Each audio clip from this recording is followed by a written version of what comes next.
let's look at the timing belt tensioner now. Of course, it's held on by the two bolts. It also has this little dust boot. We'll remove the dust boot.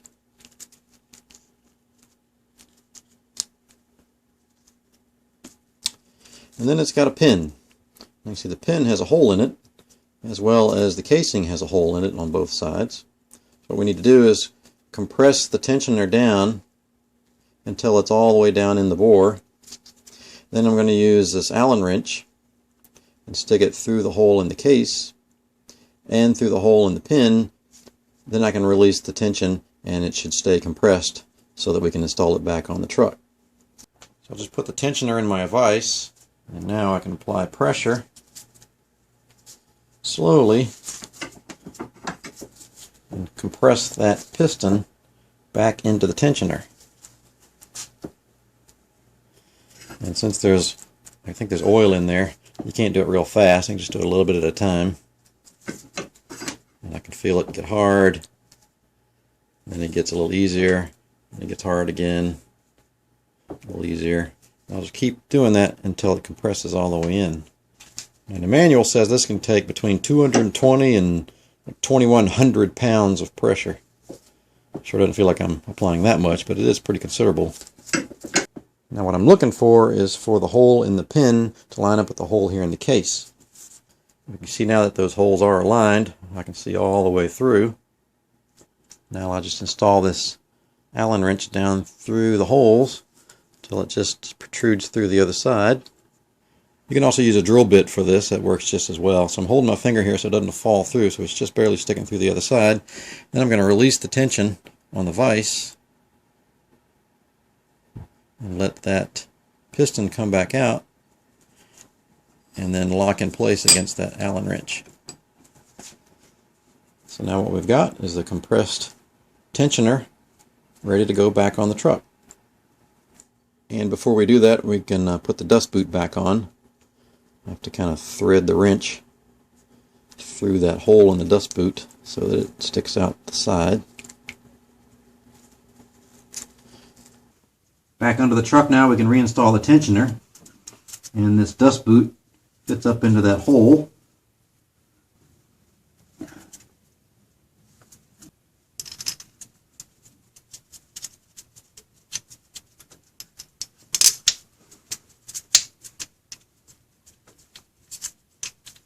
I'm going to torque these bolts down to 20 foot-pounds, which really isn't very much at all. If I could do it by hand, I don't really need this torque wrench.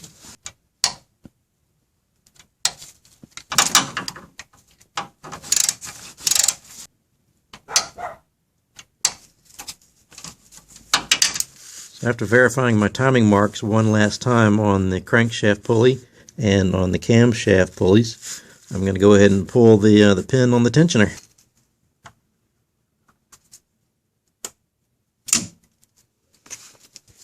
Now the tensioner will slowly expand and push up on this idler pulley, which will apply tension to the belt. Looks like it's coming along nicely.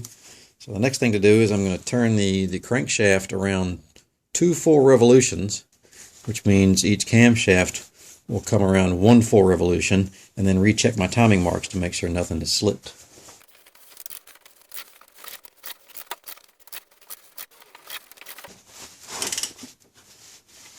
That was just past 1 full revolution of the crankshaft, and the camshafts are now at 180 degrees.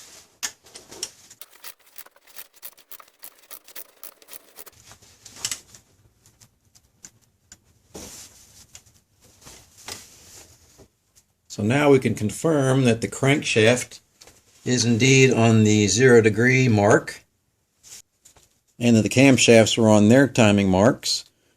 There's the mark on the cover, and there's the mark on the camshaft on the right hand side.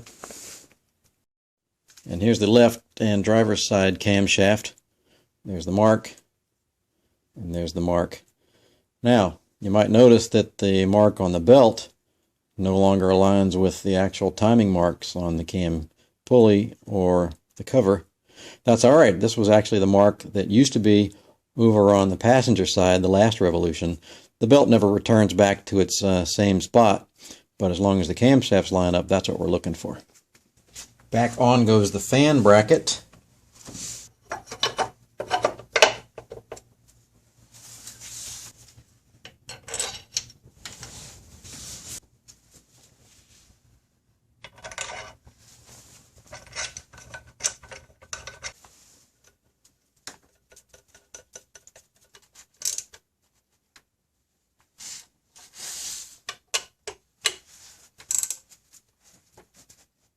I'm going to wait and install this last bolt after I install the power steering pump, since that goes through the adjuster. Now the timing belt cover goes back on.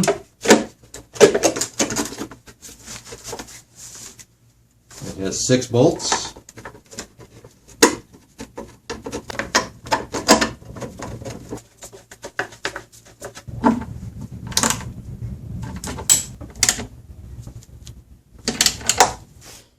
The AC compressor bracket goes back on just as it came off. The 2 bottom bolts, 2 upper bolts, and 1 on the front.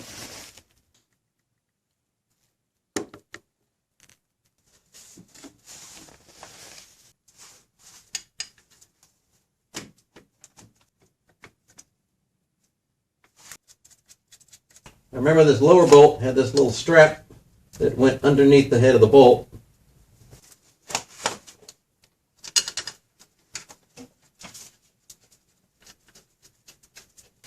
Here's the front bolt on that bracket.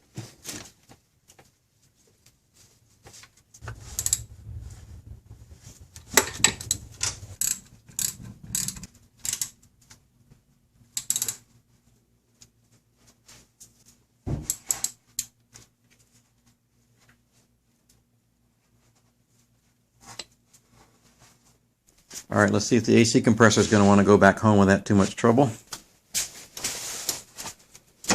Remove my bungee cords that were hanging it up here out of the way.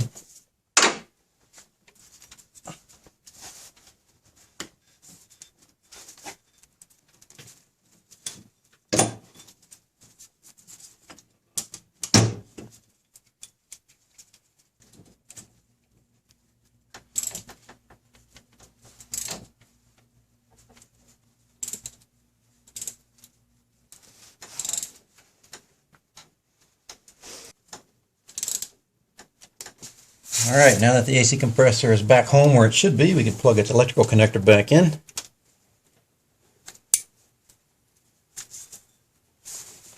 Just above the AC compressor, we can go ahead and reinstall the power steering pump. And it's held into this bracket right here with this main bolt that it pivots on. And the one that goes through the adjuster and into the fan bracket.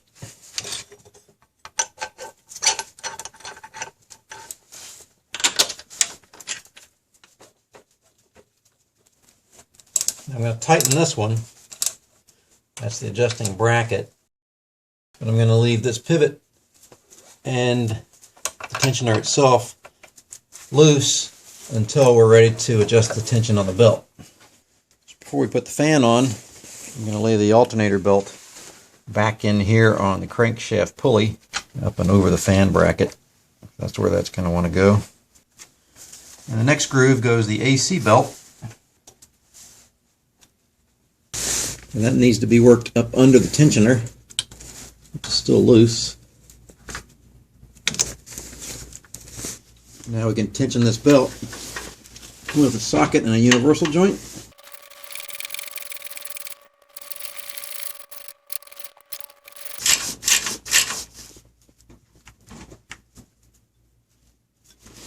And we just tighten up the nut on the tensioner pulley.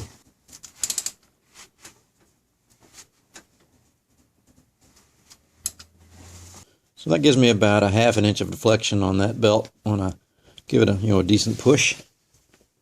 Now the inner pulley goes on with the concave side toward the engine. I want to slip the belt on it first and then fit it onto the bolts. Slide that into place. Leave the belt loose. And we'll slip on the power steering pump belt around the crankshaft pulley and the power steering pump itself. And the outer pulley now, again with the concave side toward the engine. Slip that on the belt. and then maneuver the pulley onto the fan bolts. The fan with its fluid coupling.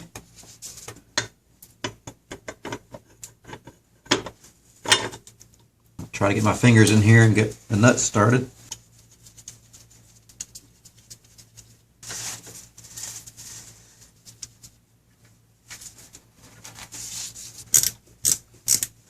As I do this, I'm holding tension down on the power steering belt to keep the pulley from turning.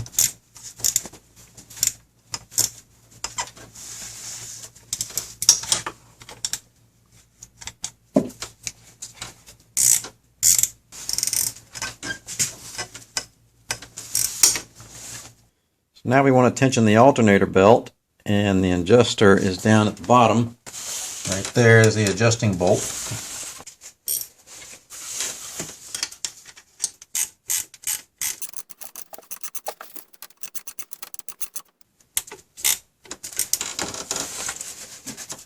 And that's maybe another ½ an inch of deflection. With that tight, lock down the main bolt. And the nut on the tensioner.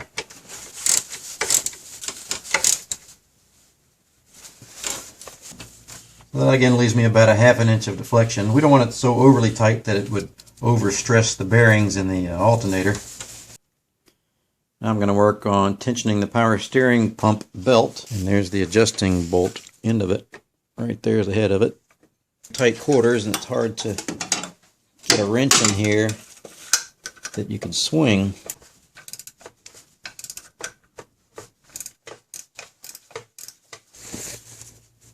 Alright, so that deflection seems pretty good. Now we can tighten up this nut on the tensioner itself.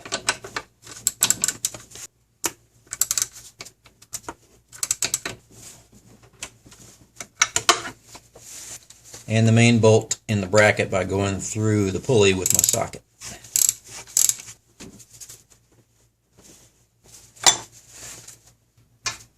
Almost forgot the third bolt holding on the pump, and it's down below there. Again, I have to run the socket through the pulley.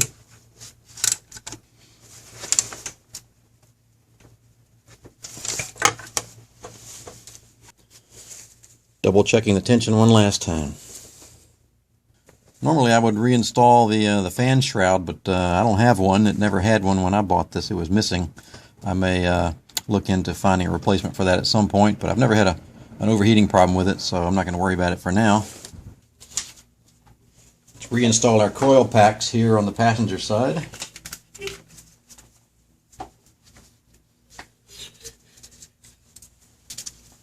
Push them down so they are seated on top of the spark plugs.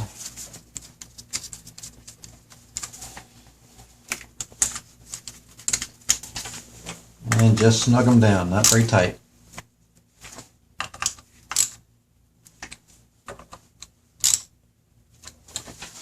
Reattach their electrical connectors.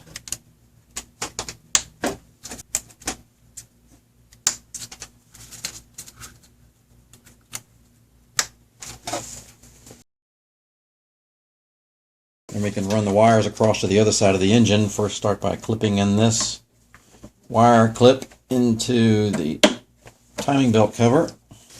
Then we'll run them across the top of the engine and clip them in.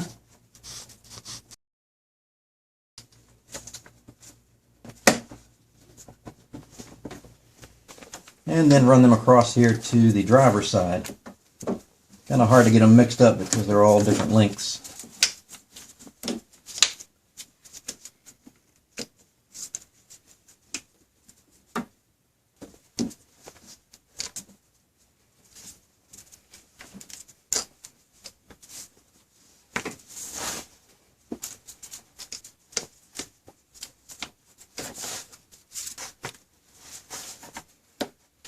I'll make sure all the wires are nice and tidy.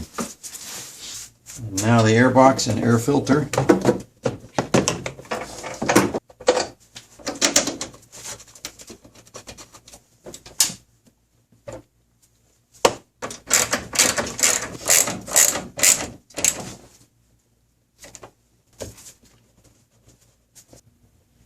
Now the intake hose first onto the mass airflow sensor, then onto the throttle body.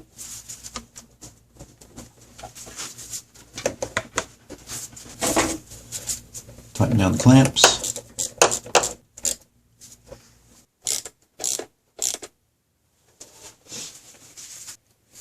I reconnect these two hoses.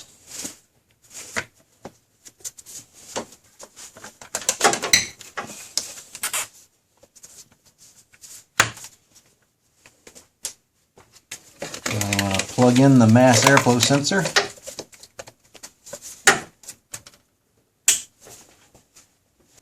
And we'll clip this wiring harness back into place.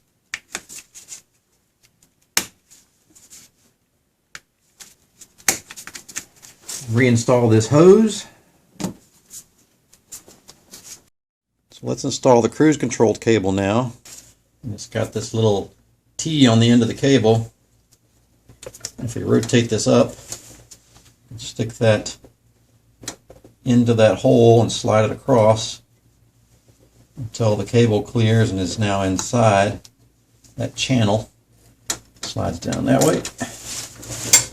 I'll slip it onto its bracket and tighten the nut.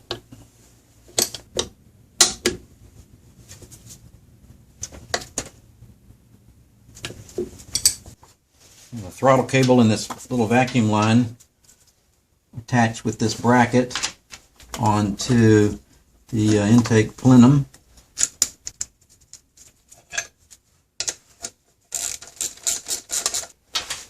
And I'll reattach the little vacuum line. And now the throttle cable. And similar to the cruise control cable, there's a little T on the end. And it just slides into this hole.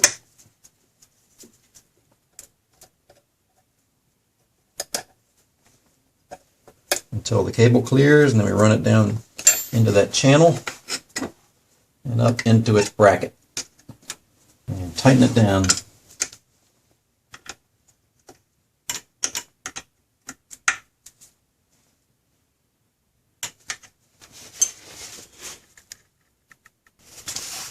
And it just tucks into this little bracket right here. Now the upper radiator hose.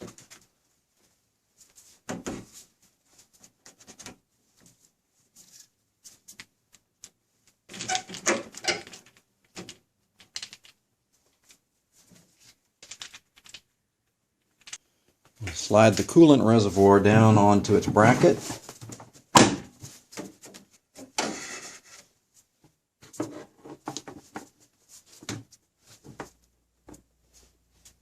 Then the battery tray. And the battery.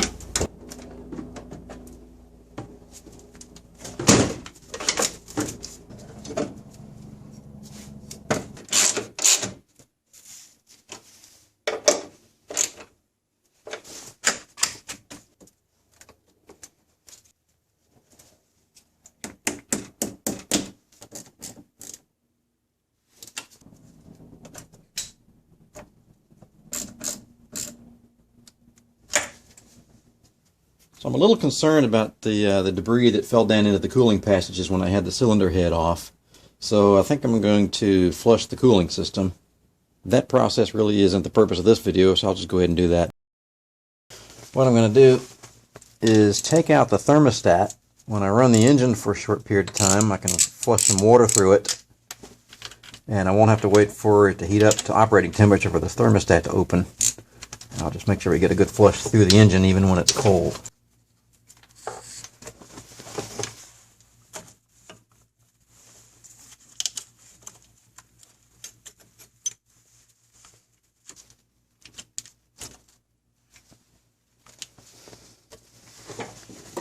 I think I'll just take the washer off of the thermostat and install it back on the flange here.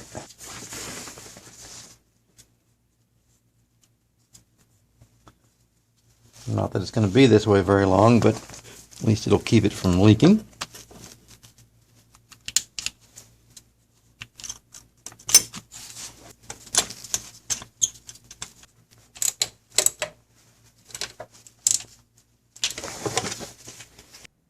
So I just finished flushing the cooling system. I did a reverse flush by removing the upper and lower radiator hoses and hooked that garden hose up to the upper radiator hose, and I caught the output coming out of the lower radiator hose, and I'm going to dispose of that properly. I'm also going to drain the engine block of any residual water like we did at the beginning of the video by removing the bolt in the engine block and draining that. Now that I've done my coolant flush, I want to put my thermostat back in, and I also want to make sure that the jiggle valve is in the 12 o'clock position or straight up. That way it'll allow air that gets trapped in the system to pass through.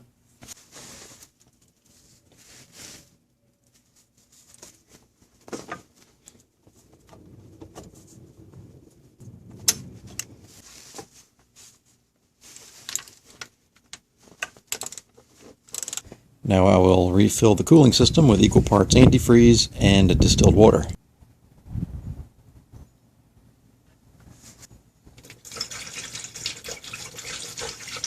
Don't forget the overflow reservoir. This is my 50-50 mix. Now that I've got coolant in it, there's one more step I need to take. I'm also worried about the contamination of the oil. I also got some debris down into the oil passages as I had the head off. And what I want to do is I want to run the truck for between 30 seconds, maybe as much as a minute, just to let the old oil circulate up to the top of the engine and then run back down into the oil pan. At that point I'll shut it down and do an oil change and get all that out of there. But I guess now is the moment of truth to see if the thing's going to run. So let's crank it up and let's see what happens.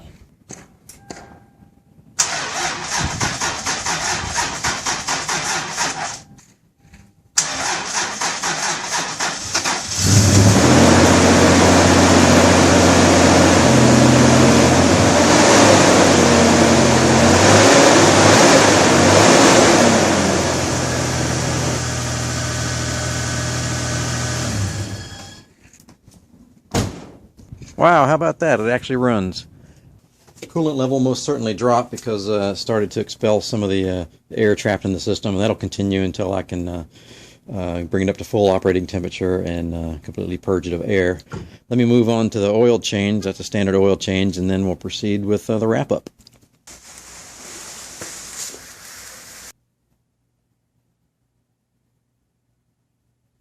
Back goes the engine undercover.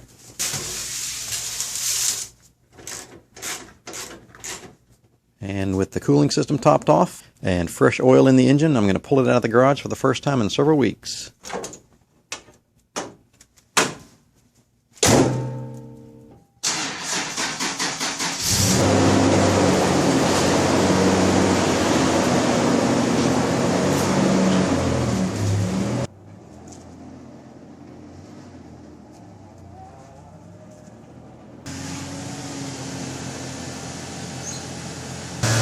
That sounds really good and smooth. I'm really happy with that result. I'm going to let it warm up to operating temperature now, wait for the thermostat open, and then I'll top off the coolant and let the air purge, and I'll take it for a spin.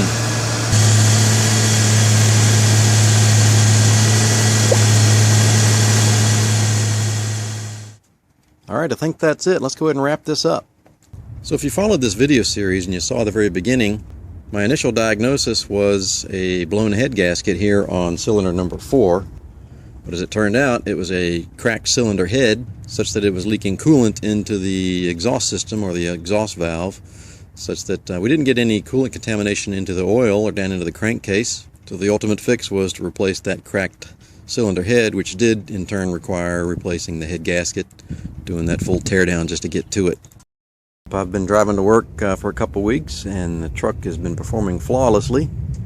I do have to mention that I did do a valve adjustment, which required purchasing a couple of additional shims of the right thickness. The cylinder head, the replacement cylinder head, did not come with a valve adjustment having been done, to my surprise, and I did have to do that valve adjustment, but that's a subject of another video. Overall, I'm really pleased with the success. Be sure to check out my tool review video of that OTC pulley holding tool. That was instrumental in getting those camshaft pulleys reinstalled. Be sure to give it a thumbs up if you learned something during this video series. I sure did. And go ahead and subscribe if you'd like to be notified when I post new videos on this and other vehicles. Until next time, thanks for watching.